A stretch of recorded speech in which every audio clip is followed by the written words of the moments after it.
subscribe.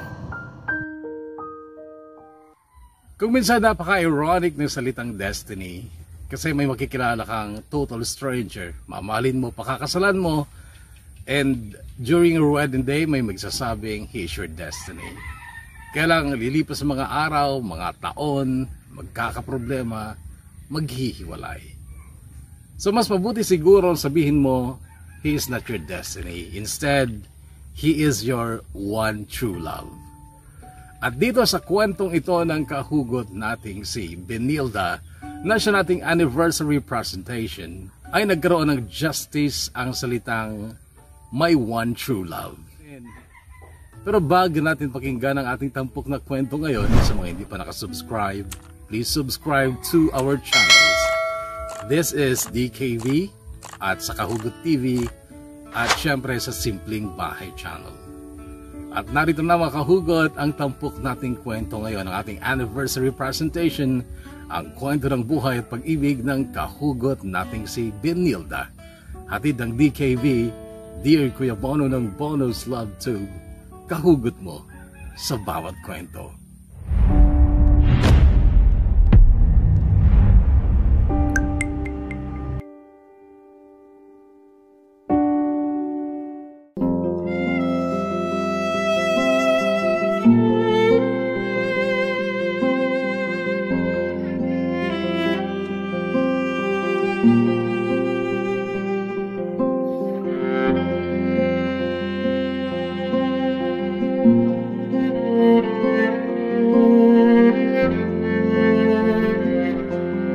Dear Kuya Bono, ang aking mainit na pagbati sa lahat. Ako po si Benilda, pero mas kilala ako sa palayaw na Benny. 28 years old na po ako ngayon. Ako po ay isinilang at lumaki sa Talavera, Nueva Ecija. Mayroon akong isang tunay na kapatid, si Adrian. Then may 3 akong kapatid sa ina. Grade 6 ako noong mag-break sina mama at papa kahit kasal sila. Then after a year, nag-asawa ulit si mama. Si Tito Rick ang kanyang naging jowa pero naghiwalay din sila dahil sa isang masalimuot na pangyayari. I can say na practical si mama. Mahirap lang kasi ang tunay kong ama. Siya ay isang hamak na jeepney driver lamang noon at si Tito Rick na isang byudo ay isang small-time contractor. Undergraduate daw kasi siya ng civil engineering pero hindi nakatapos. Naging foreman noong una hanggang sa nangongontrata na rin. 3rd year high school ako noong tuluyan ng lumayo si Papa sa akin kasi nakatagpo naman siya ng simpleng babae. Si Tita Rosalia na taga Daet, Camarines Norte. Sariwa pa sa alaala ko ang tagpong yon na nagpapaalam sa akin si Papa kasi noon ko lang siya nakitang umiyak kahit na kasama ko pa noon ang 2 kong kaklase. Nasa maliit na park kami noon sa tabi ng Catholic Church ng Talavera. Magpapakabait ka anak ha. Tsaka mag-aaral kang mabuti. Hindi ako makapagsalita noon Kuya Bono kasi hindi ko alam kung anong sasabihin ko. Naluhaan na lang din ako noon pero pinipigilan ko ang umiyak dahil nahihiya ako sa mga kaklase ko. Hayaan mo. Pag nagkapera ako, padadalhan kita ng baon yun ni Adrian. Huwag na pa. Nabibigyan naman kami ng baon ni Mama. Basta sana dalawin mo din kami dito. Oo naman. Ikaw na bahala sa kapatid mo ha. Ay hindi ko maipapangako yan Papa kasi hindi naman ako pinapakinggan ni Adrian eh. Ang tigas ng ulo. Lumalaban na nga sa akin eh. Huwag kayong nag-aaway. Basta kung may nakita kang mali niyang gawain, isumbong mo ka agad sa mama mo. Sige po.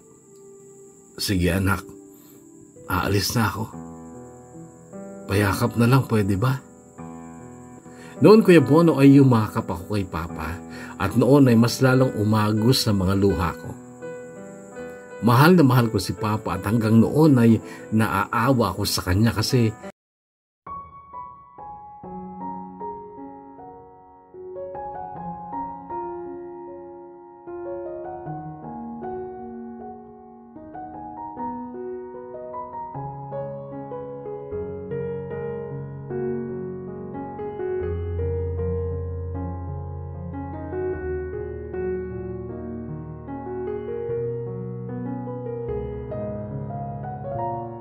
oo, mabait si Mama sa amin ni Adrian. Madali siyang hingan ng pera at syempre maalaga din sa amin. Ang kinakakasama ko lang ng loob sa kanya ay kahit saan mo tingnan talagang kinawawa niya si Papa. Maliit pa kami ni Adrian noon. Lagi nang inaaway ni Mama si Papa dahil sa kakulangan ng perang inaabot ni Papa kay Mama. Dati, hindi ko nakikita yung rason ni Mama kung bakit siya ganon. Pero ngayon ay napagtatanto ko na masyado lang kasi siyang materyosa.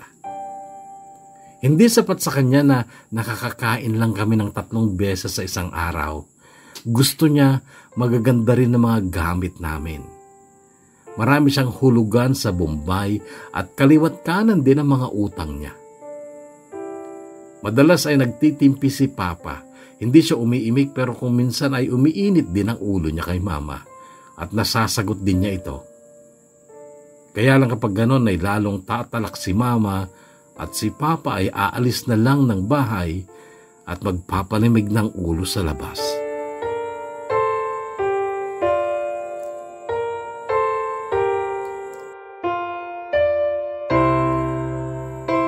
Namana ko ang ugali ni Papa. Pati ang mukha. Matiisin ako, Kuya Bono, at mapagpasensya. Si Adrian naman ay nagmana kay Mama.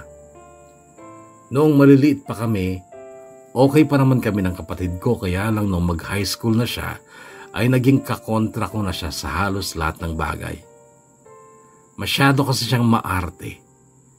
Siya na nga lang ang madalas ibilan ng damit ni Mama pero kapag hindi niya gusto, kapag hindi branded, inaayawan niya. Paborito siya ni Mama. Ako naman kung hindi talaga kailangan ay hindi ako nagpapabili.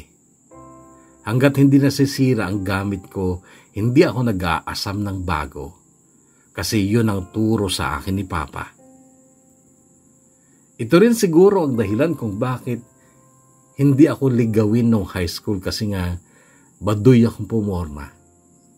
Paki ko ba kung hindi magkatugon ng kulay ang suot ko? Pero kahit baduy ako ay mayroon namang 2 lalaking naduling sa akin. Una ay si Bradford kaya lang siya ay literal na duling. May diferensya talaga siya sa mata pero napakabait naman niya. Kaya maayos ko naman siyang itinuring bilang isang kaibigan. Mahilig din siyang magregalo ng kung ano-ano. Kadalasan ay prutas na nakukuha sa bukid nila. Kapag nagkakatay sila ng baboy, lagi din siya nagbibigay sa akin ng sinamit. Yun yung matamis na parang adobong taba ng baboy na nahiwa ng maninipis pero pahaba. Paborito ko kasi yun, Kuya Bono. At sa loob siguro ng 1 taon mula nung maging close kami ni Bradford ay nasa mahigit 10 beses niya akong nabigyan ng sinamit.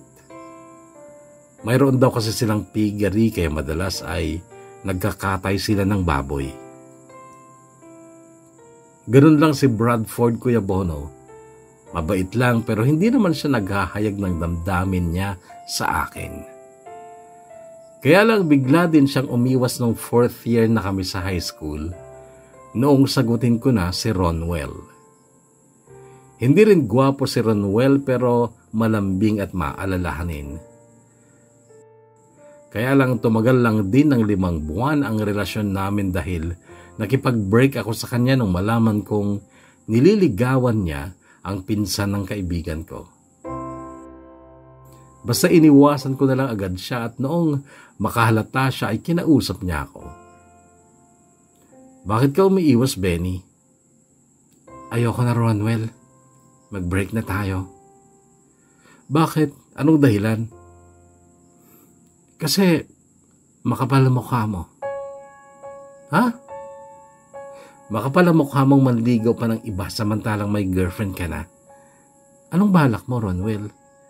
Maging playboy na pangit? Ako pangit? So hindi mo alam. Akala mo, gwapo ka ganun? Sasagutin mo ba ako kung hindi ako gwapo?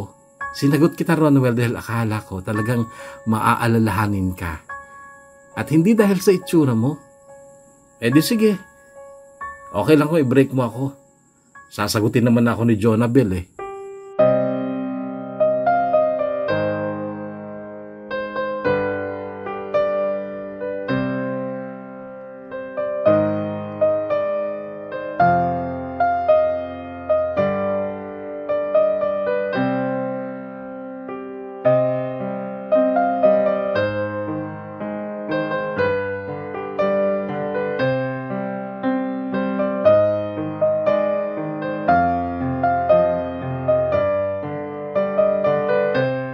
Nasaktan din naman ako kahit papano sa breakup namin ni Ronwell, pero may natutunan ako. Hindi pala lahat ng lalaki ay kagaya ng papa ko. Si papa, hindi basta-basta nakipaghiwalay kay mama. Naririnig ko ang away nila nung araw na yon na naging final ang desisyon ni mama na makipaghiwalay kay papa. Sarili mo lang iniisip mo, Hilda. Kaya napakadali sa'yo ang makipaghiwalay. May mga anak tayo na dapat mong isaalang-alang. Depensa ni Papa noon, pero ang sagot ni Mama, mga anak ko nga ang iniisip ko kung bakit gusto kong makipaghiwalay sa iyo, Ben. Hindi mo na ibibigay sa kanila mga pangangailangan nila. Hayaan mo na akong mag-asawa ng iba, Ben. At ikaw mag-asawa ka rin ng iba kung gusto mo. Hindi na kailanman maaayos ang pagsasama natin dahil sawang-sawa na ako. Kaya parang awa mo na, Ben. Hilda, iwanan mo na kami. Hilda, ginagawa ko naman lahat ng kaya kong gawin para sa pamilya natin. Hindi sapat, Ben. Yan ang isaksak mo sa utak mo. Kahit anong gawin mo, hindi sapat ang diskarte mo para sa pamilyang ito. Iwanan mo na kami at hayaan mo akong dumiskarte para sa mga anak ko. Dahil lang talaga sa pera, Hilda, nawala yung pagmamahal mo sa akin. Nagsisisi ako, Ben. Nagsisisi ako na pinakasalan kita. Kung alam ko lang na ganitong buhay lang ibibigay mo sa amin, sana hindi na lang kita pinakasalan. Pero may isang bagay ka pang pwedeng gawin para sa amin, Ben. At nagmamakaawa ako sa'yo. Gawin mo na ngayon. Ano yon? Ben, umalis ka na. Iwanan mo na kami. Yun lang yung Ben. Iwanan mo na kami.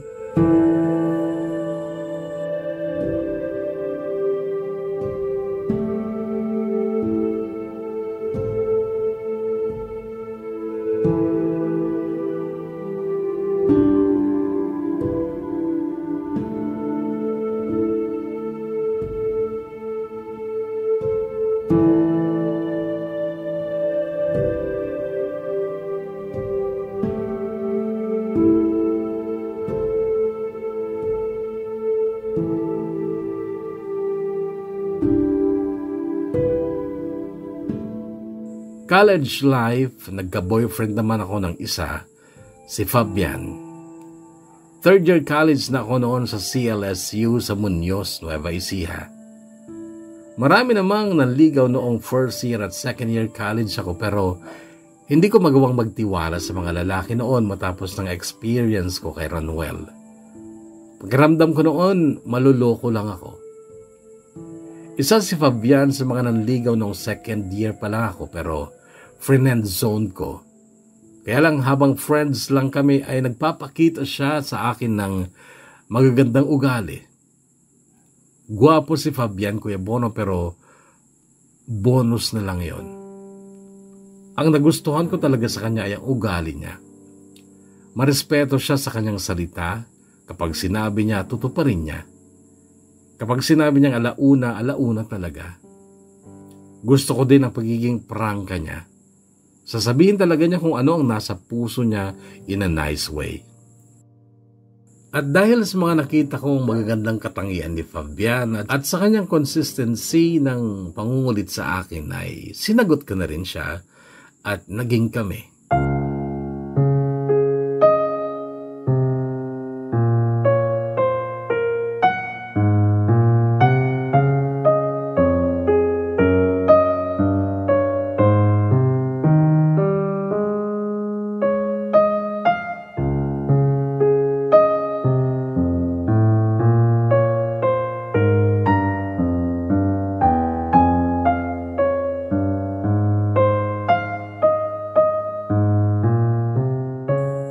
Si Bradford naman ay naging kaklase ko sa isang math subject ko noong kami pa ni Fabian. Sa Manila unang nag-college si Bradford pero hindi siya nakatagal doon kaya nag-transfer siya sa CLSU. Unang araw ng klase namin noon ay napansin ko si Bradford. Mag-isa niya sa likod at nakayuko. Alam kong nahihiya siya noon. May inferiority complex pa rin siya noon dahil nga sa kanyang mata. Sa kanyang pagiging duling. Kaya that day ay nilapitan ko siya. Total, wala pa naman kaming professor. Nakipagkwentuhan lang ako sa kanya. Hiyang-hiya siya noong una pero nung magtagal parang nabawasan ang hiya niya. Akala ko hindi ka mamamansin. Sabi niya. Naku, ikaw lang naman ang biglang umiwas nung high school tayo eh. Ano yun? Respeto na lang yun kay Ronwell. Baka kasi kung ano pang isipin niya kapag dumidikit pa rin ako sa'yo. Ah, yung gagong yun? Bakit, Benny? Ano bang nangyari sa inyo? Nanligaw ng iba habang kami pa. Yun, brinake ko. Hindi mo na ba siya namimiss ngayon? Ford, ang tagal na nun. 4 years na. Ba't ko pa siya mamimiss? Pero, may namimiss ako, Ford. Ano yun? Sinamit. Ah, sige. Pag nagkatay kami ng baboy, dadalan kita. Uy, hindi. Joke lang yun, Ford. Pero Benny, ito, hindi joke. Lalo kang gumaganda. Ha? Baka naman, Benny. Duling lang ang mga mata ko pero malinaw ang mga ito. Totoo ang sinasabi ko sa'yo. Lalo kang gumaganda. Ayun eh. Bulero ka pa ngayon ah. Hindi bola yun, Benny. Ford, yung totoo. Bakit bigla kang umiwas noon? Hindi ko na maalala eh. Matagal na yun, di ba? Ikaw na rin nagsabi, matagal na yun. Okay. Ikaw ang bahala kung ayaw mong magkwento. Kumusta ka naman? Di eto. Duling pa rin. Kaya ka nahihiyang makihalubilo. Sa ngayon kasi bago lang ako dito. Malay mo, may makipagkaibigan sa akin, hindi makikipagkaibigan din ako. Meron yun syempre kasi mabait ka naman. Pero habang wala ka mang kaibigan dito sa CLSU, ako muna ang pagtsagaan mo, Ford. Gusto mo ba? Oo naman, Benny. Proud ako kasi may maganda akong kaibigan. Sabi niyang kahit tamis ng ngiti, sa totoo lang, Kuya Bono, guwapo sana si Bradford kung hindi lang dahil sa mga mata niya. Maganda ang mga labi niya at ngipin niya. Medyo matangos ang ilong niya at maayos ang medyo makapal niyang kilay. Matangkad din siya at maganda ang pangangatawan. Sayang nga lang kasi hindi siya nabigyan ng magandang mga mata. Pero ganoon talaga siguro yun minsan. Hindi binibigyan ng Diyos ang lahat sa atin. Ano mang dahilan kung bakit ito ay kailangan nating tanggapin.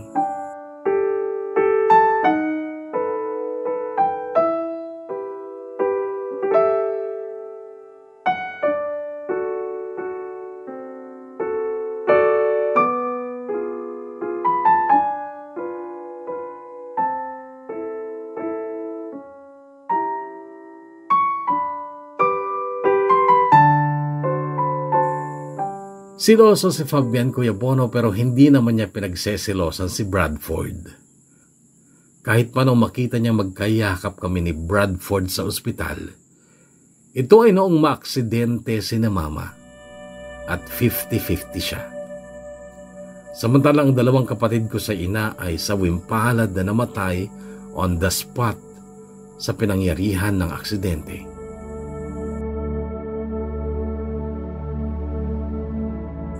Nagmamaneho kasi ng tricycle si Mama. Yun ang service niya kapag hinahatid niya mga kapatid ko sa eskwela. Pero nung mangyari ang aksidente ay galing sila ng Cabanatuan para mag-shopping. Nabangga sila ng closed van na pumalya daw ang preno. Buti na lang at yung isang kapatid ko si Jiro ay hindi sumama sa kanila noon. Ganon din si Adrian na noon ay nasa lakwatsahan. At least, may natira pa silang anak ni Tito Rick, si Jiro.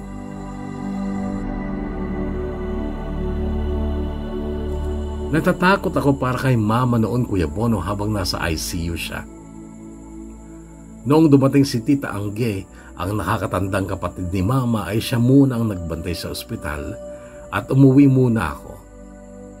Kasama ko sina Bradford at Fabian noon. Si Bradford ang nagdala sa akin sa ospital kasi nagkaklase kami noong tumawag si Tita Angge upang ibalita ang nangyari kina Mama. Nagpaalam ako sa math professor namin noon at si Bradford ay nagpresentang samahan ako. Sumakay kami sa scooter niya noon kaya mabilis kaming nakarating sa ospital. Inuwi ni Tito Rick ang bangkay ni Monmon at Eliza. Sa bahay ng magulang niya, binurol ang mga ito.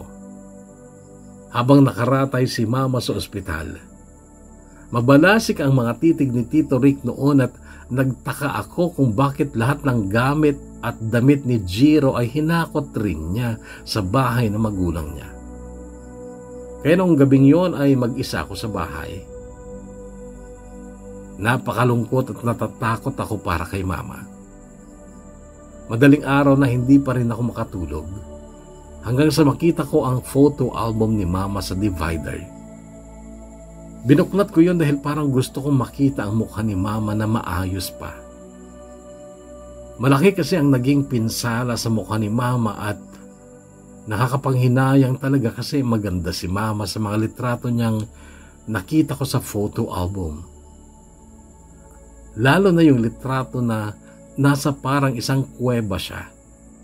Tapos may butas sa itaas ng kuweba at ang liwanag noon ay parang nagsisilbing spotlight sa katawan ni Mama.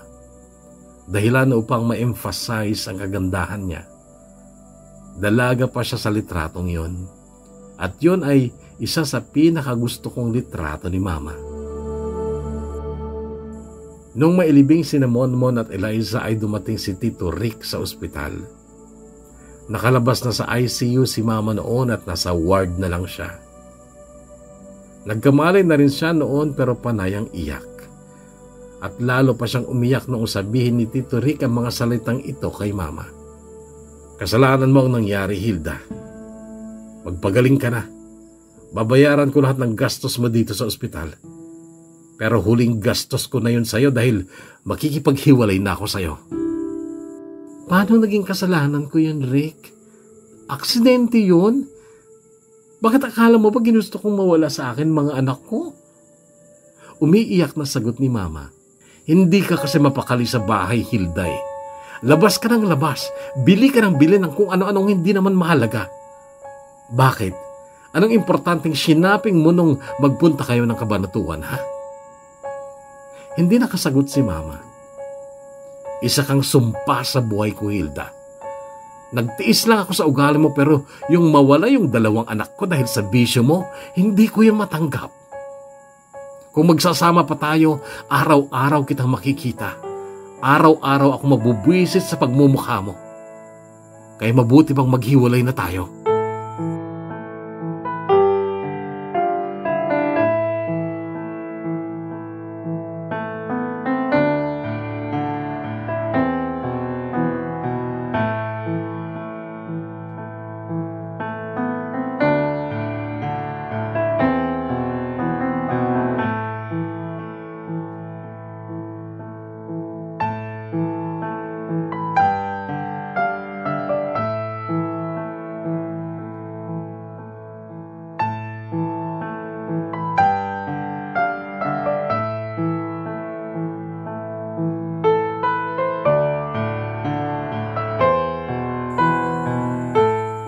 Tinanggap ni Mama ang perang galing sa nakapangga sa kanila. Sinolo niya yon dahil hindi na muling nakipag-usap sa kanya si Tito Rick. Si Jiro naman doon na tumira sa bahay ng magulang ni Tito Rick. At si Adrian, na kapatid ko, ay piniling tumira sa lola ko sa mother's side na nakatira sa Karanglan, Nueva Ecija.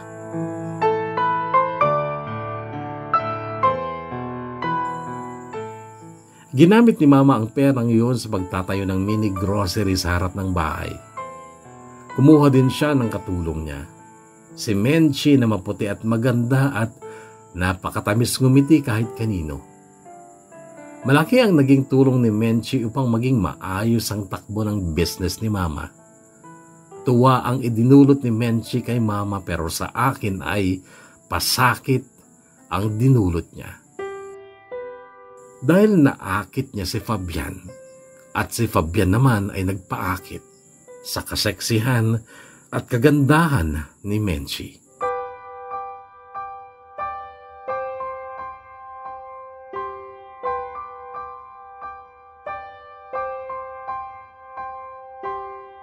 Wala akong kamalay-malay noon na nagte-text na pala sila.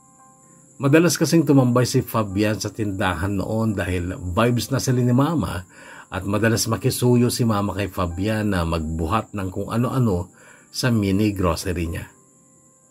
Isang umaga ay maganda ang bihis ni Menchi. Bakasyon noon.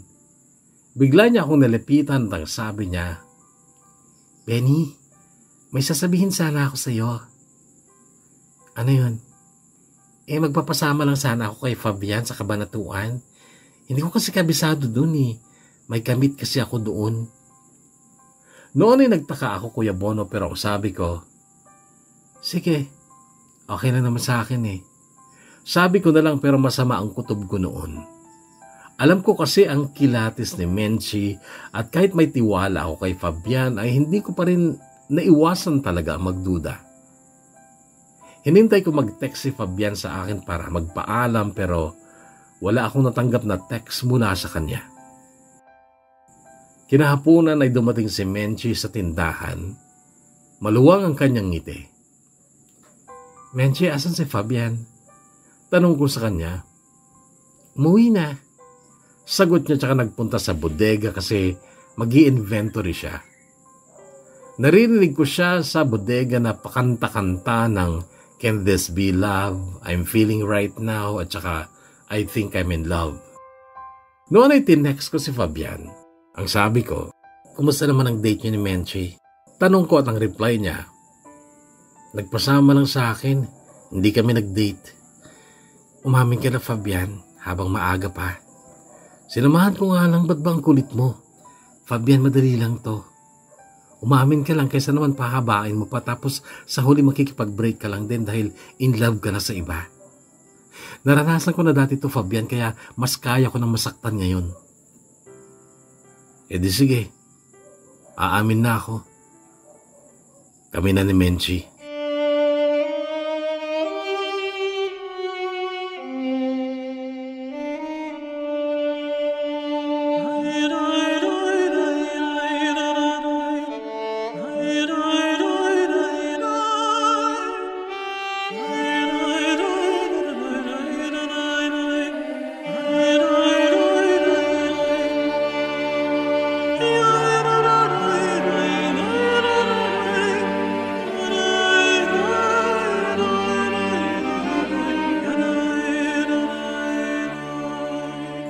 Nasaktan ako siyempre at gusto kong paalisin ni Mama si Menchi sa tindahan pero ang sabi ni Mama, masipag si Menchi at maasahan ko siya sa tindahan.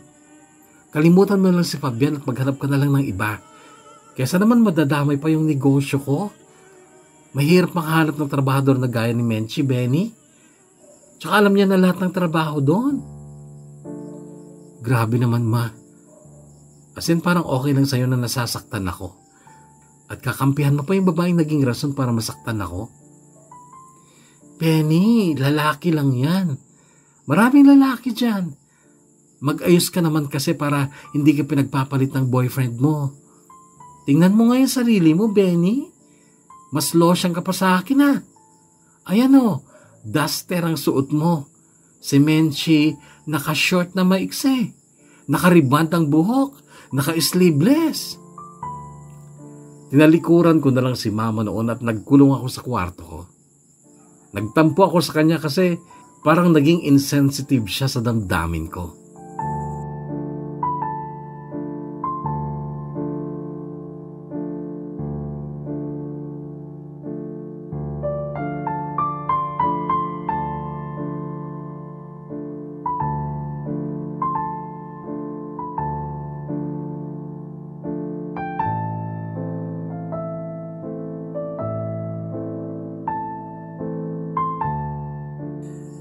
Nagtiis ako, Kuya Bono, sa mga panahong nasa tindahan din si Fabian, ay umaalis na lang ako at nagkukulong ako sa kwarto ko. Si Bradford at Papa ang naging sumbungan ko noon dahil hindi na ako pwedeng dumaing kay Mama. Kasi alam ko hindi naman niya ako kakampihan. Regular kong nakakatext si Papa, Kuya Bono, kahit nasa malayo siya. Noong pasukan na ulit, graduating na ako sa college. Kaklase ko pa rin si Fabian. Pareho kasi kami ng kurso. Si Bradford ay hindi ko na noon kaklase. Engineering kasi siya at ako ay accountancy. Naging close ko sina Joan at Mariel noong first sem ng fourth year ko sa college. Dati ko na silang nakikita sa department namin pero ibang block sila. Nung tumagal, naging best friend ko silang dalawa. Simple lang din sila kagaya ko kaya nag-click ang friendship namin. Kaya lang pareho na silang may boyfriends noon. Si Jericho, nakaklase namin, ay naligaw din sa akin pero friendzone ko lang din kasi hindi pa talaga ako ready that time na magkaroon ulit ng relasyon. At nung makamove on ako kay Fabian ay nagsimula kong ma-enjoy ang buhay ko. Buhay ng single at sa pag-aaral lang nakafocus ang attention ko at masaya ako. Nakita ng mga best friends ko ang saya na yun kasi kapag nagkakaproblema sila sa mga relationships nila ay naiinggit sila sa akin. Napaka-carefree ko daw. Wala daw kasi akong iniintindi. Kaya lang, bigla akong na-in-love, Kuya Bonong. Isang gabi yun na masama ang pakiramdam ko pero napilitan akong makipractice ng sayaw dahil kailangan sa program. Para ako nilalagnat noon. Pasado 8 p.m. na noong matapos ang practice at nagulat ako nung makita ko si Bradford sa labas ng gym. Oh, ba't nandito ka? Gabi na. May panggabi ka ba? Tanong ko. Wala. Hinihintay lang talaga kita kasi baka wala kang masakyan papasok sa barangay nyo. Ihatid na lang kita. Sige. Ihatid mo ako, Ford. Matamlay na sabi ko. Okay lang ba? Parang maputla ka.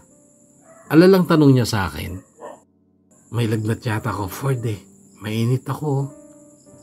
Ang ginawa niya, Kuya Bono, ay dinaman niya ang noo ko at ang leeg ko. Mainit ka nga. Halika na makauwi ka na. Umangkas nga ako sa motor niya, Kuya Bono. Kaya lang nasa balok pa lang kami ay biglang bumuhos ang malakas na ulan. Basa na ako nung makakita kami ng waiting shed na masisilungan. Pero bago pa ako bumaba ng motor ay nanginginig na ako sa matinding ginaw. Benny, okay lang ba kung yakapin kita? Ginaw na ginaw ka eh. Sige nga, Ford, please. Sagot ko at niyakap nga niya ako, Kuya Bono. Mainit ang katawan niya noon at parang napakatibay ng dibdib niyang sinandalan ko noon. At ang lalapad na mga braso niyang bumigkis sa katawan ko. Tapos naramdaman ko din ang pagdaiti ng pisngi niya sa gilid ng noo ko. Pakiramdam ko bumilis ang pagtibok ng puso ko noon, Kuya Bono. At aminado ako na noong sandaling iyon ako unang nakadama ng pag-ibig para kay Bradford. Oh, love of my life, destined for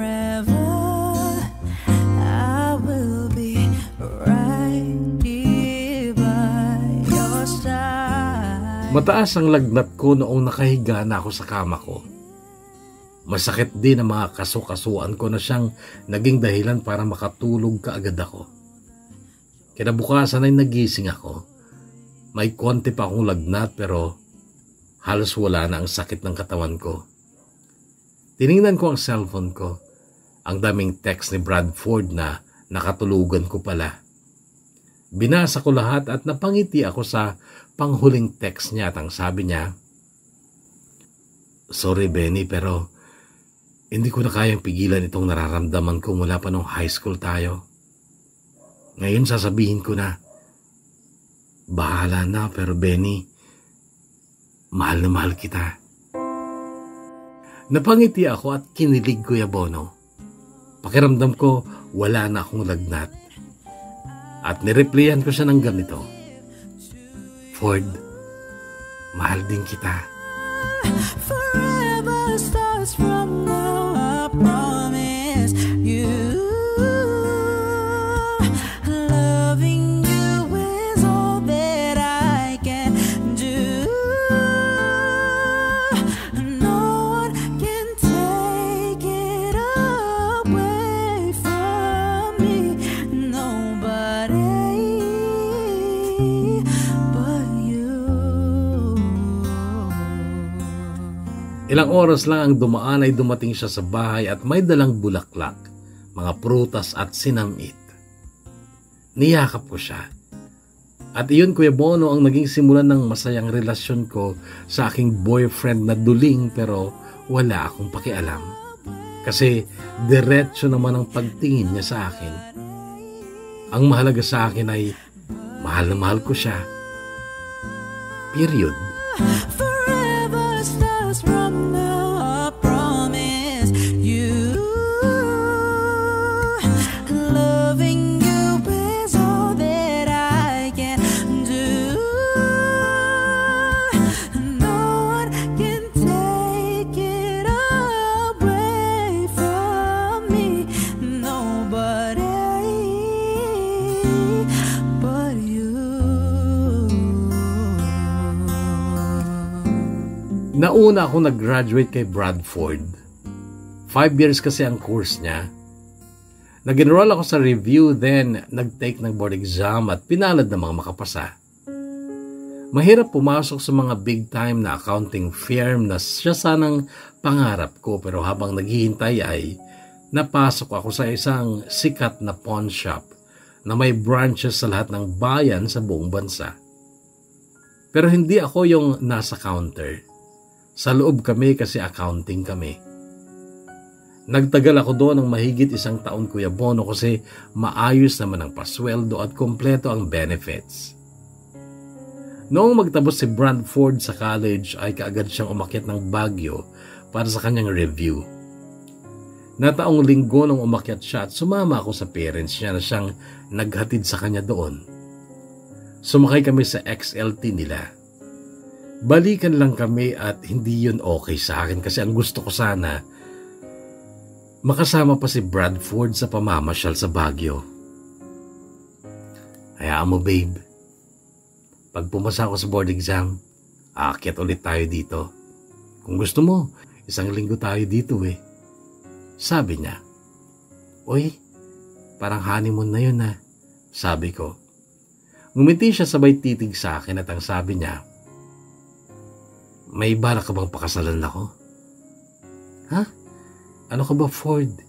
Di ka pa nga nakakapag-exam eh. Unahin mo muna yung pagiging licensed engineer mo. Tsaka mo na isipin yung pagpapakasal. Babe, may sasabihin akong sekreto sa'yo. Ganito ang naging sagot ni Bradford. Ano yun? Pagkatapos ng exam, ipapa-opera ni na mama tong mga mata ko. Talaga? Bakit parang hindi ka masaya? Sa totoo lang, babe, natatakot ako eh. Baka kasi sa halip na maayos tong duling kong mata, baka mabulag pa ako. Saan ka ba kasi ipapa-opera? Sa Maynila. Oo, huwag kang matakot. Magagaling ang doktor sa Maynila. Sana nga. Pero isa lang sana ang hiling ko, babe. Sana kasama kita pag nagpunta kami ng Maynila para sa operasyon ko. Gusto ko sana na nandun ka bago nila ako operahan. Oo ba? Sige, maglilib ako sa araw na yon. Talaga? Oh babe, promise.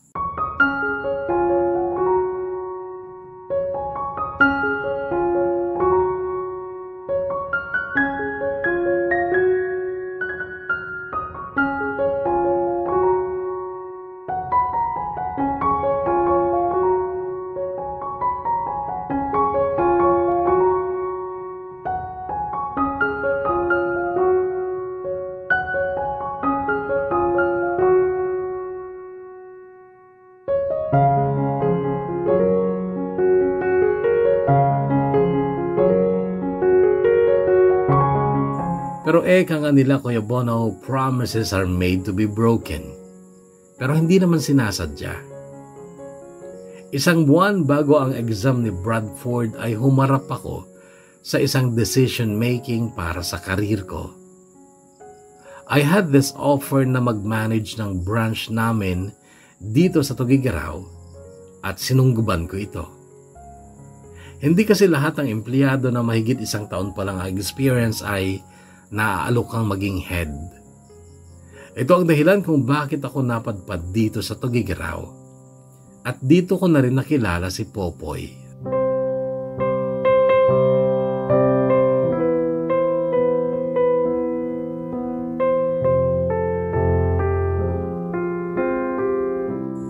Paul talaga ang pangalan niya.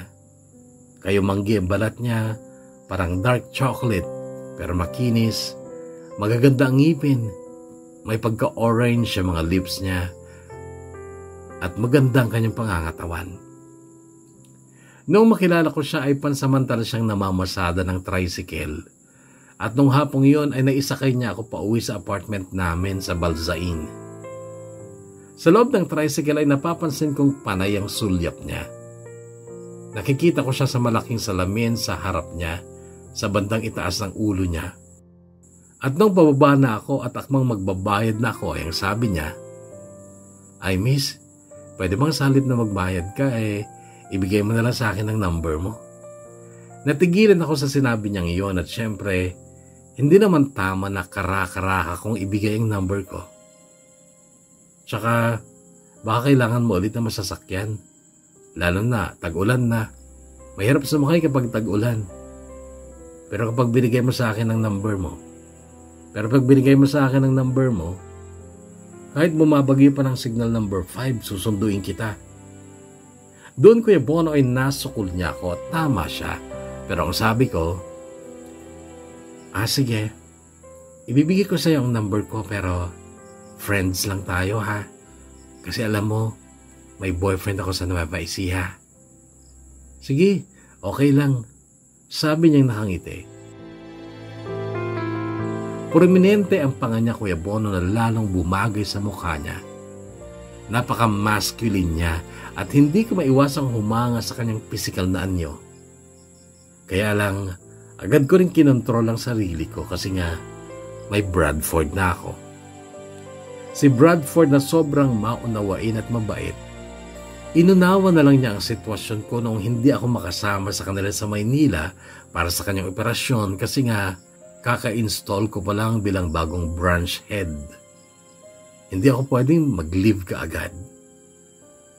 Matapos ang operasyon ni Bradford, kinabukasan ay tumawag siya sa akin. Mama daw niya ang nag-dial ang number ko kasi nakapiring na raw ang mga mata niya. Ang dilim babe, pero nakikita ko ang mukha mo, sabi niya. Tiisin mo na lang muna babe. Hayaan mo. Pagdadasal ko na maging successful ang operation mo. Wow, babe, salamat ha. Ingat ka dyan ha. I miss you. I miss you too, babe.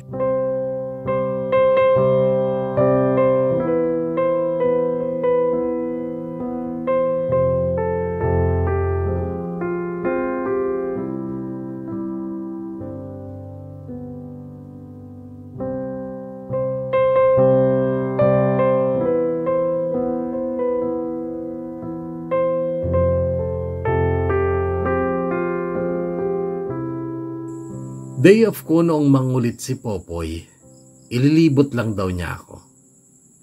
Nalaman niya na kasing bagong salta lang ako dito sa Tugigaraw. Papakainin daw niya ako ng pinakamasarap na batil patong.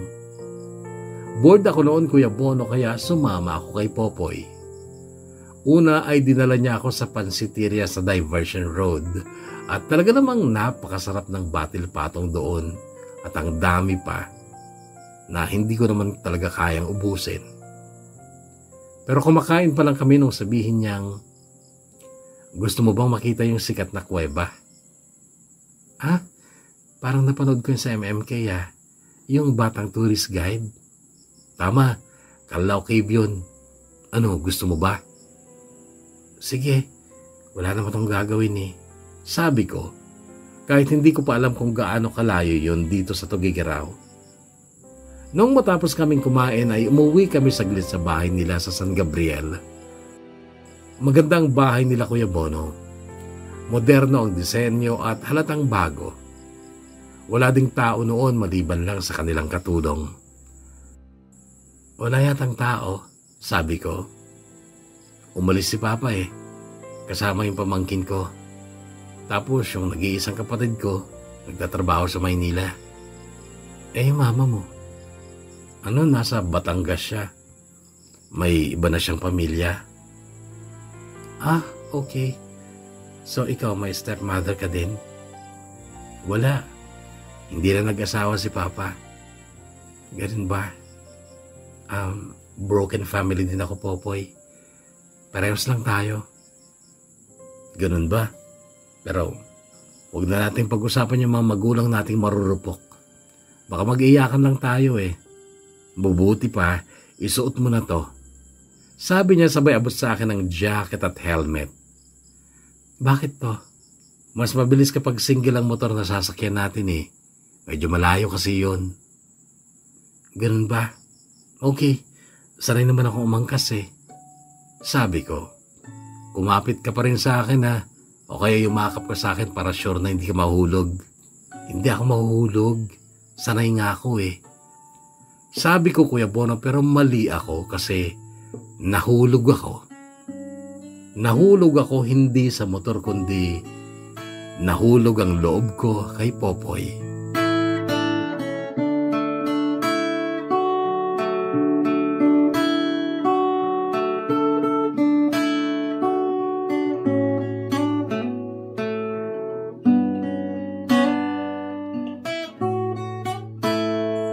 Sumakay kami sa bangka at doon pa lang sa pagsampa ko sa bangka ay inaalalayan na ako ni Popoy.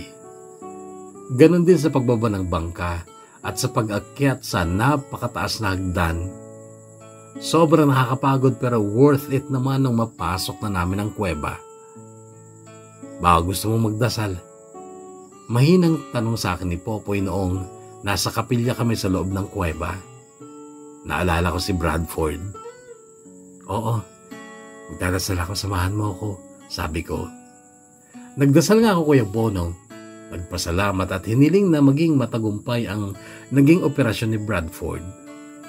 Pagkatapos noon ay muli akong inalalayan ni Popoy noong gumawi pa kami sa bandang loob ng kuweba. At natigilan ako na makita ko ang bahaging yon ng kuweba. Yung may butas sa itaas at pumapasok ang liwanag mula doon. Naalala ko kasi ang picture ni Mama. Papoy, picturean mo ako dito. Sabi ko sa kanya sabay abot ng cellphone ko. Tumayo ako sa tapat ng butas. Baba ka, Popoy, para makuha mo yung butas sa taas. Pero kumuhanan mo din ako whole body. Sabi ko. Sure. O ito, ready? Noong makuhanan ako ng 3 shots ni Popoy ay tiningnan ko ang mga kuha niyang litrato. At na-realize ko, hindi ako pwedeng magkamali. Doon nga din kuha ang litratong iyon ni Mama.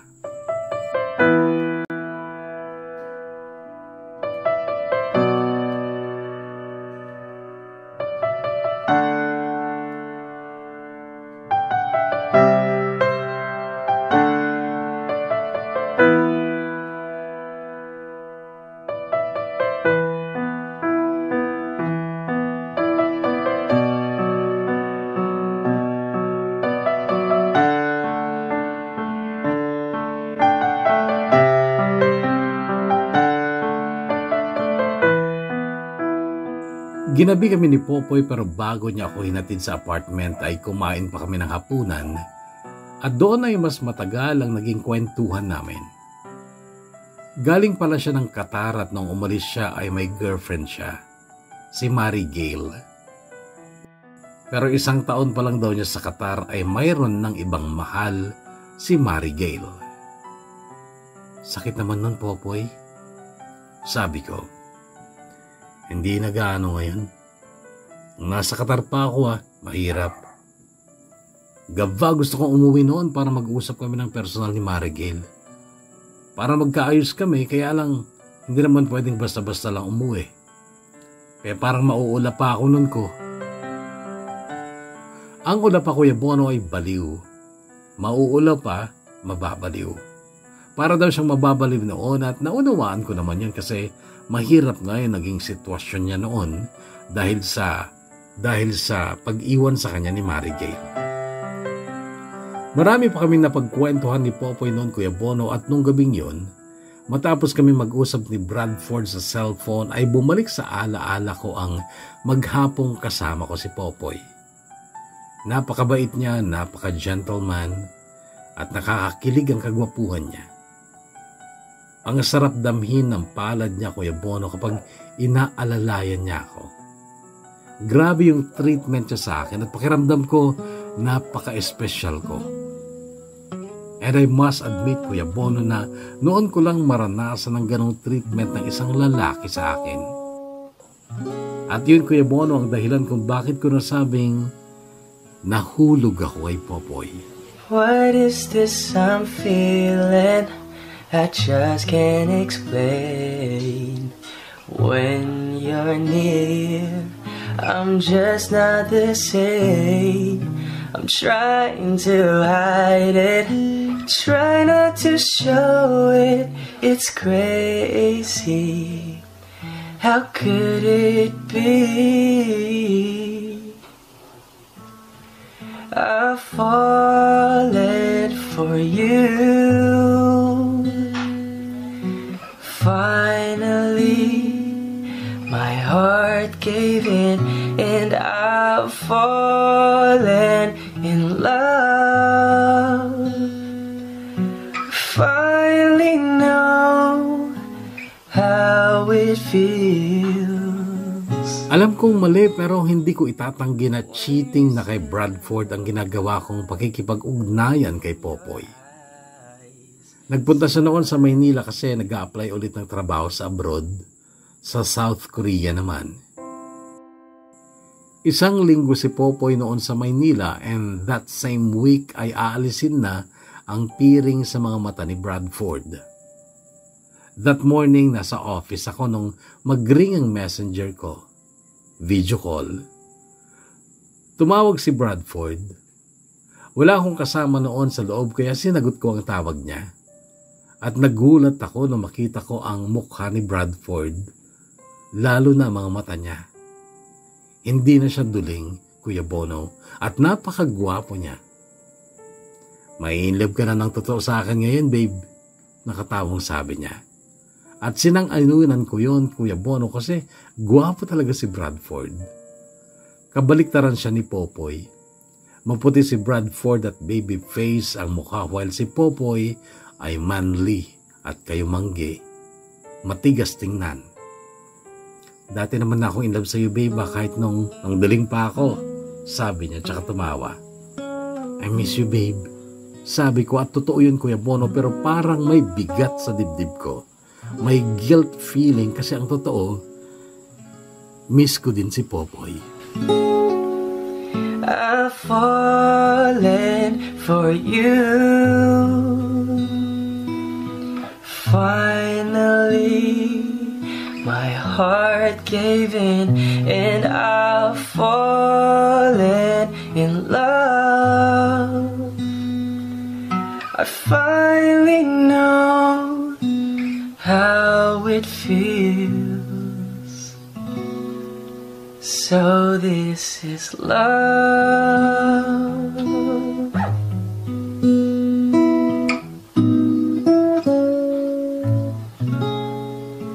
So this is love.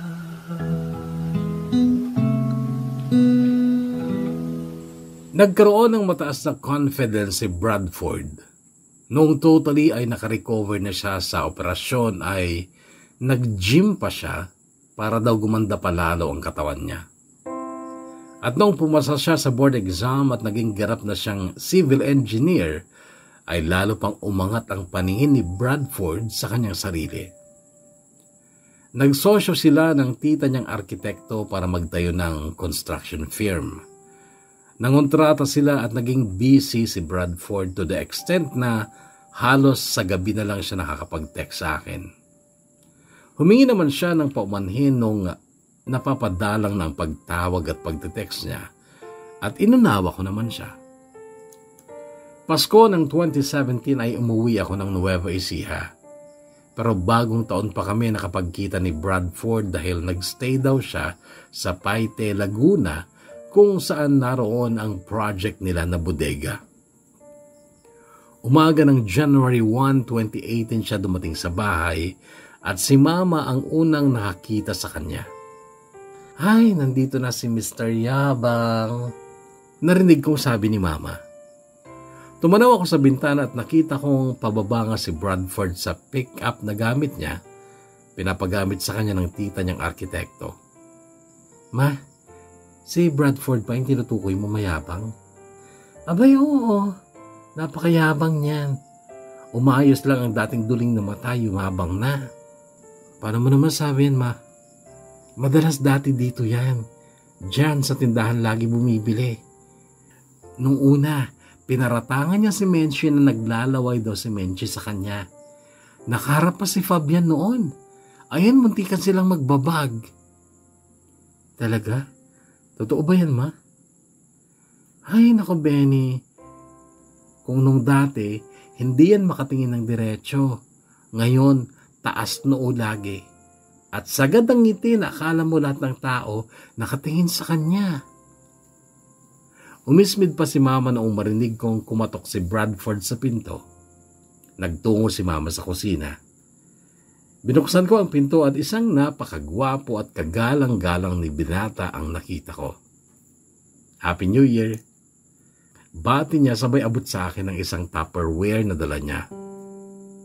"Alam kong namimiss mo yan. Sinamit," sabi niya. "Wow, oo, miss ko nga to." "Sana ako din mismo," sabi niyang nakangiti. Yumakap ako sa kanya. Hinayaan kong hagkan niya ako sa pisngi. "Siyempre naman miss kita," sabi ko. "At mamimiss ulit kita kasi pabalik na naman ako ng Tugigaraw bukas." "Ako nga din eh. Pabalik na rin ako ng Laguna bukas," sabi niya tsaka hinawakan ang kamay ko. Inakay niya ako para maupo kami sa sofa. Nakatitig siya sa akin nung sabihing, "Okay ka lang ba doon? Wala bang gumugulo sa'yo doon?" Tanong niya. Di ko napigilang iiwas ang tingin ko sa kanya. Naalala ko kasi si Popoy, pero nagawa ko magsinungaling. "Oo, okay naman ako doon. Eh ikaw?" "Okay lang ako. Medyo marami lang tukso lately. Alam mo na." Nakangiting sabi niya tsaka pa kunwari ay inayos ang buhok niya. Napangiti ako dahil parang totoo nga ang kwento ni Mama. "Oh, ba't ka napapangiti, babe?" "Yumabang ka daw kasi. At parang totoo nga." Aminado naman ako na yumabang ako, babe. Pero ako pa rin to. Ako pa rin si Bradford na nagmamahal sa'yo. "Talaga eh, kaso sabi mo, maraming tukso. Hanggang kailan mo kaya maiwasan mga tukso na yun, Ford?" "Ewan ko. I mean, nagsisikap naman ako para umiwas. Pero babe, tao lang ako. Baka isang araw, magkamali ako. Mapapatawad mo kaya ako kung sakaling matukso ako sa iba?" Hindi ako nakasagot agad sa tanong na yun ni Bradford. Muli kong naalala si Popoy na siyang tukso naman sa akin. "Oo naman siguro, Ford. Siguro maunawaan naman kita kung talagang di ka lang nakaiwas sa tukso. Pero kung sinadya mo na, ibang usapan na yun." Ganito babe. Halimbawa, one night stand, ganun. Wala kaming relasyon. Paraos lang, kumbaga. Ewan ko, Ford. Matanda ka na rin naman. At licensed civil engineer ka pa. Alam mo na siguro kung anong tama at mali. Virgin pa kasi ako, baby. Narinig kong sabi niya, so, 24 na ako. Wala pa akong karanasan. Ano ngayon? Ayaw mo ba? Ford, inaayaw mo ba akong mag-sex? Kung gusto mo, makakasal naman kita eh. Gusto ko lang na ibigay yung virginity ko sa'yo. I mean, gusto ko na ikaw makauna sa akin kasi ikaw ang girlfriend kong mahal. At sa tingin ko, dapat pumayag ka kung mahal mo rin talaga ako. Ford, mahal kita. Pero hindi ko isusuko ang bataan hanggat walang kasal na nagaganap. Kasal? Bata pa tayo para sa kasal, babe. Alam ko, pero still, hindi mo ako makukuha, Ford. Kung gusto mo at kung kaya ng konsensya mo, edi yumari ka ng ibang babae. Kung di mo na talaga kayang tiisin ang pangangati mo. Total, lalaki ka naman. Hindi naman issue sa inyo ang virginity. So, okay lang sa'yo na pumatol ako sa iba. Hindi ka magseselos o magagalit? Ford, hindi mo ba talaga gets? Yung relationship natin ang parang mabababoy kapag ginawa mo yon. At please lang, huwag mong kunin sa akin yung permission sa pambababae mo kasi hindi tama, Ford. Sorry na agad. Sabi niyang lumungkot na ng tuluyan ang mukha. Bahagya akong naawa sa kanya pero hindi ako nagsisi kasi alam kong tama ako.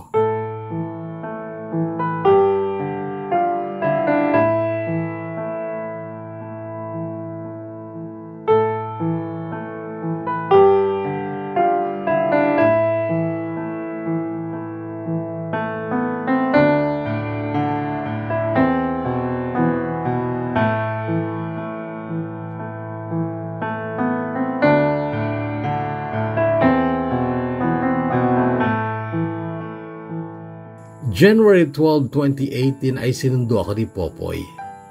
May konting salo-salo daw sa bahay nila. Despedida pala niya kasi paalis na siya papuntang South Korea. Mga piling kaibigan lang niya ang nadatnan ko doon at ang ilan ay hindi naman nagtagal.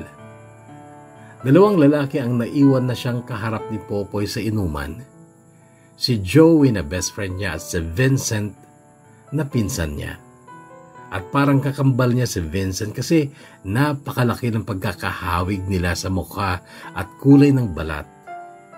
Gwapo din si Vincent at laging nakangiti.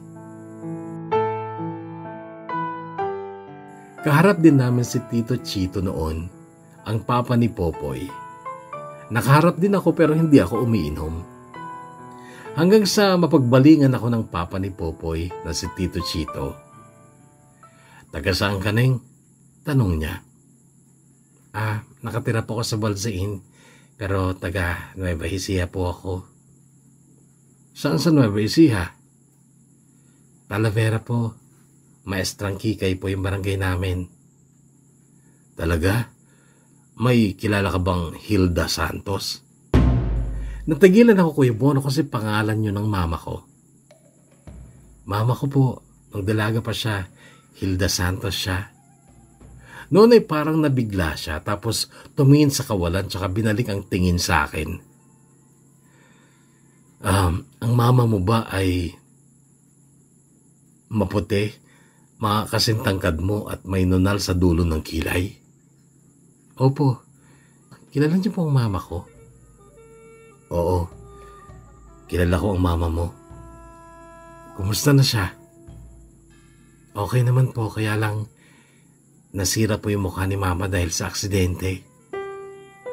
Noon, Kuya Bono, ay pinagkwento pa ako ni Tito Chito tungkol kay mama hanggang sa parang naluluhan na siya. Matagal kong nakasama ang mama mo, Benny. Akala ko siya ang makakatuluyan ko. 7 taon kaming magkasintahan Pero nauwi lang sa wala dahil sa pagiging practical ng nanay ng mama mo. Ayaw niya sa akin kasi mahirap lang ako noon. Pinaghiwalay kami. Naalala ko pa kung gaano kasakit yun, Benny. Dumating ang lolo at lola mo dito at kinuha nila sa akin si Hilda. Ipapakulong pa ako noon ng lola mo. Teka lang po, Tito Chito. Kung ang pagiging mahirap mo po ang inayawan ni Lola, bakit ang papa ko po ang pinakasalan ni Mama mahirap din si Papa? Kasalanan ko, Benny.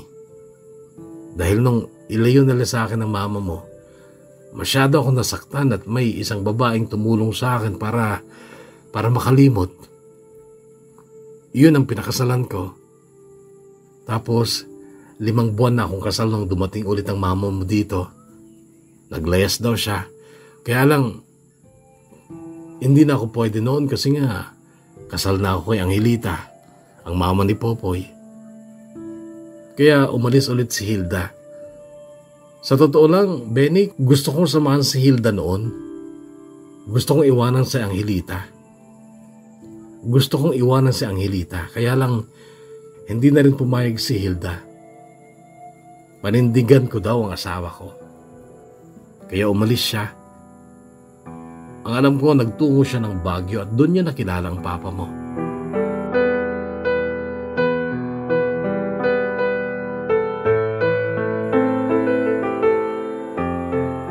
Nangingilid na rin ang luha ko noon, Kuya Bono, dahil sa madamdaming pagkwento ni Tito Chito.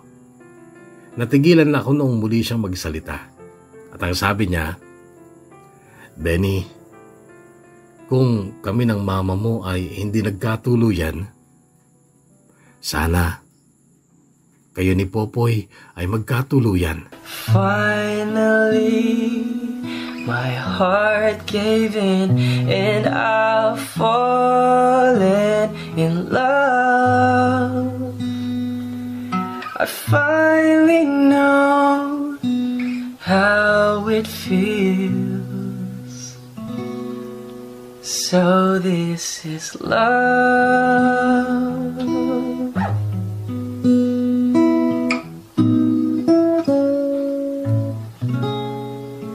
So this is love. Isang linggo ang dumaan mula nung mag-flight si Popoy papuntang Korea. Malakas ang ulan nung hapong iyon na kasasara lang namin ang shop. Nang biglang may nag-text sa akin. Nagtaka ako kasi number yun ni Popoy at ang sabi niya sa text, Benny, kailangan mo ba ng tricycle pa uwi? Malakas ang ulan, no? Nagtataka ako ng labis noon pero nagawa ko siyang replyan at ang sabi ko, di ba nasa Korea ka na? Nagamit mo ba yung SIM card mo dyan? At saka, paano mo nalaman na umuulan dito? Hindi si Popoy to, Benny. Ako si Vincent, pinsan ni Popoy. Iniwan niyang SIM niya sa akin kasi di naman daw niya magagamit doon.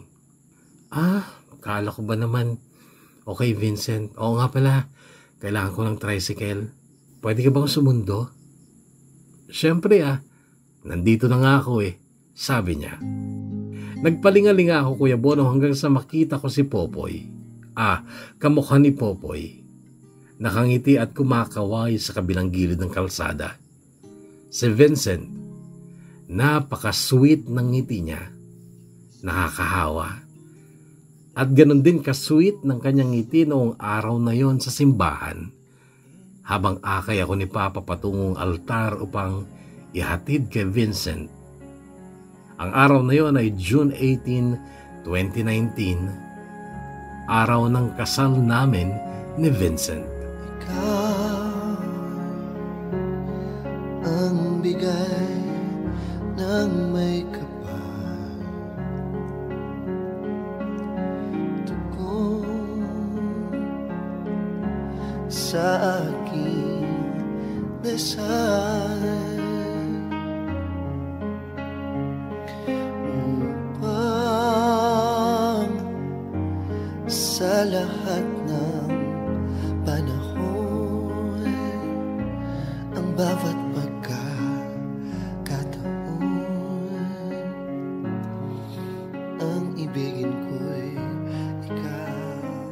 March 2018 nung makipag-break sa akin si Bradford, may mahal na daw siyang iba at buntis na ito. Masakit syempre pero ano pa bang magagawa ko? Ganun talaga. E di umiyak na lang ako, ngumawa. Uminom din ng beer, naglasing. Pero lumipas din ang mga masasakit na araw hanggang sa makapag-move on ako. And then na-realize ko may dapat pala akong ipagpasalamat. Pasalamat ako kasi hindi niya ako nakuha. Magmamahal pala ng iba. Si Popoy naman 8 months na siya sa Korea ay napansin ko ang post niya sa Facebook. Happiest day ever. Thank you for coming back into my life, Iddo. Mahal na mahal kita. Ganon ang caption sa ilalim ng lumang picture nilang dalawa ni Marigale. Nung bago pa lang sa Korea si Popoy ay nakakapag-chat kami paminsan-minsan. At ako si Hopia, hoping na manligaw siya pero hindi yun nangyari. At ako naman ay tunay na babaeng may dignidad kaya hindi ko nagawang ako pa mismo ang manligaw kay Popoy. Nung ramdam kong friend zone ako sa kanya, hinayaan ko na lang at tinanggap na ganun talaga. Hanggang sa yun nga, nag-post siya sa Facebook. Yun pala, nagkabalikan sila ni Marigale.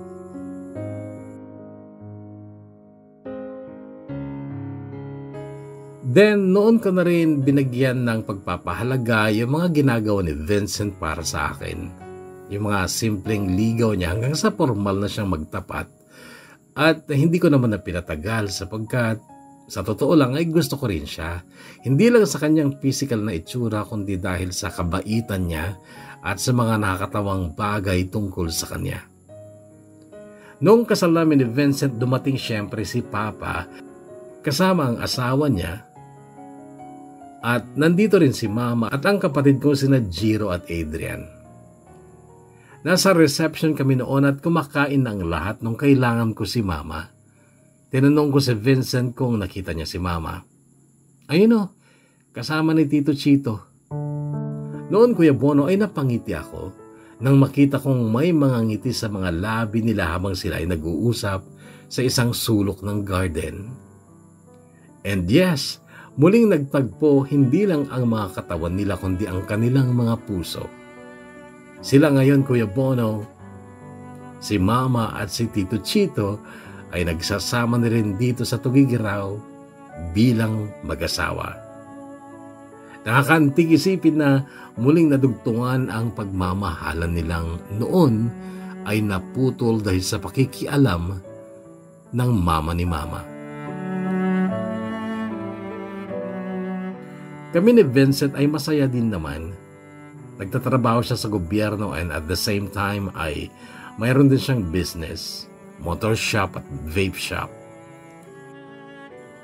Nito lang late 2020 ay nabuntis ako para sa panganay namin ni Vincent.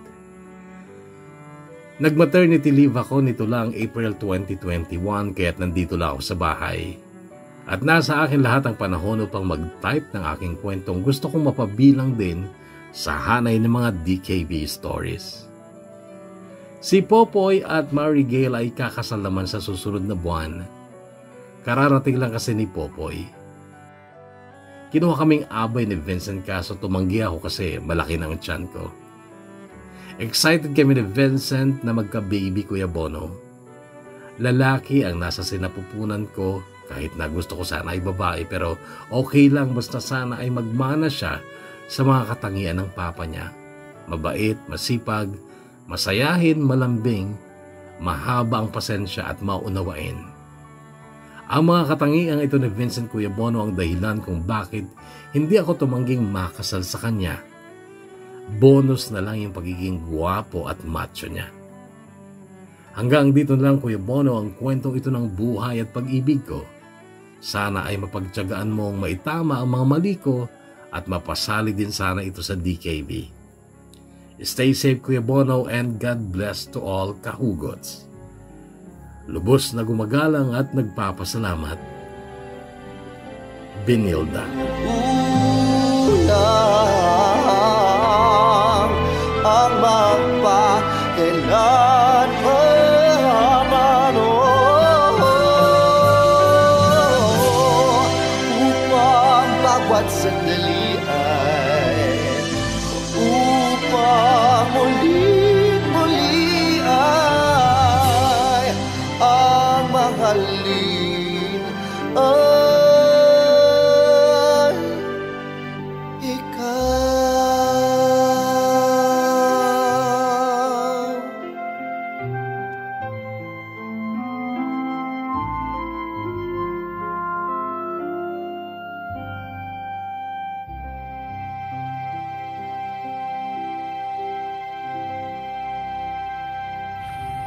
Sa atin mo ng mga shoutout, Chin Orteliano at saka Joy Cambal ang nanguna sa kwento ni Solomeda. Shoutout also to Via de Guzman from San Guillermo. Via ba to? Alright, also to Lino Castillo, Jing Bueno of Ilocos, Zel Dayag, shoutout to you. Shoutout also to Jerlyn Binoza of Gataran, Cagayan. And also to Prince Kim Gule. Shoutout also to Mochico Albindo from Jamaica, Tabuzo. Also to Margie Tumbali of Tuguegarao City. Shirel Samantela, shoutout to you. And also to Maylene of Cagayan Valley. Shoutout also to Mark Dave Tundagi of Bulud City. Saan ba yun? And shoutout also to Jane. Shoutout also to Jay Lungan of Cagayan Valley, Saldi Cine, Marites Pagunuran of Cagayan Valley, also to Christina Delim of Aguo, La Union, that is from Romeo Delim. Shoutout to Valencia family from Sheila Valencia. Mia Flores ng Cagayan from Mark Dancel ng Ilocos. Ganoon din kay Jason Abuyuan at Julius Paat from Alden Pedro. Sa una, maraming salamat muna sa iyo, Benilda, for sharing your story sa DKB. At yun nga, ang My One True Love ay na-apply sa mama mo at kay Tito Chito. Kasi imagine mo, dumaan yung sila dati, nagkahiwalay, pinaghiwalay, nagkita ulit, at kahit na hindi na magaganda itsura nila, kahit na nasira pa nga ang mukha ng mama mo, ay nandun pa rin yung pag-ibig ni Tito Chito para sa kanya. Yun ang true love. Samantala sa inyong dalawa naman ni Vincent ay umaasa kami at pagdasal mo rin na sana ay maging matibay ang inyong pagsasama. You can disregard the word destiny also and prefer yung my one true love bilang pagtutukoy sa iyong minamahal. Mas malakas yon kesa sa destiny. Again, maraming salamat sa iyo at sa inyo ding lahat makahugot na muling naglaan. Daming tilao. Again, maraming salamat sa iyo, Benilda. Diyos ko, nagjujuwat sila. Again, maraming salamat sa iyo, Benilda, at sa inyong lahat makahugot na muling umantabay at naglaan na oras para sa ating programa. Maraming salamat sa inyo. Pasensya na kayo sa mga baod naming manok. Thank you so much. Muli tayong magkakarinigan para sa panibagong kwentong hatid ng DKB Year 2 na tayo. At ingat lagi kahugot. Stay safe, stay healthy. God bless us all.